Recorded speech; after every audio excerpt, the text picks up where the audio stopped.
Бишкектин Ибраимов көчөсүндө жайгашкан мечиттен өрт чыкты. Өзгөчө Кырдаалдар министрлигинин маалымат кызматынан кабарлашкандай, жалын мечиттин жанында жайгашкан 4 контейнерди каптаган. Тилсиз жоо түнкү саат 2-лерге жакын катталып, аны өчүрүүгө жалпы 3 күчүрмөн эсеп жана штаб тартылган. Өрттү өчүрүүчүлөр түнкү саат 4:03 өрттү толугу менен өчүрүшкөн. Өрттүн кесепетинен жыгач устундуу калай менен жабылган аянты 230 чарчы метр мечиттин бир бөлмөсү, кароолчу отурган бөлмө жана мечитке жанаша жайгашкан 4 контейнер толугу менен күйгөн. Такталган маалыматтарга ылайык жабыркагандар жок. Учурда өрттүн келип чыгуу себептери такталууда.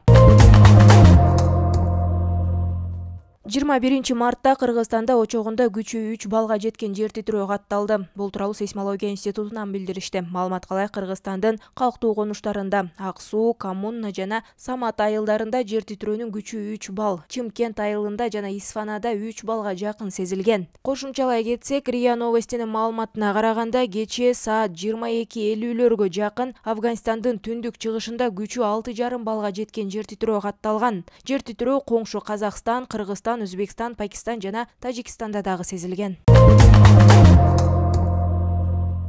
21 мартта саат 19:55 Бишкек Кайыңды багыты менен келе жаткан поезддин машинисти жолдун 3718 чакырымында поездди ыкчам токтотууга аргасыз болгон. Маалыматка ылайык, поезддин үн сигналына белгисиз жаран эч кандай реакция кылган эмес. Аралыктын аздыгынан кырсыктын алдын алууга мүмкүн болгон эмес. Окуядан кийин укук коргоо органдары жана тез жардам кызматы чакырылган. Жабырлануучу ооруканага жеткирилди деп айтылат маалыматта. Кыргыз темир жолу аталган жол үн жана жарык сигналдары менен жабдылгандыгын, мындан тышкары өтмөккө поезд жакындаганда шлагбаум жабыларын кошумчалады.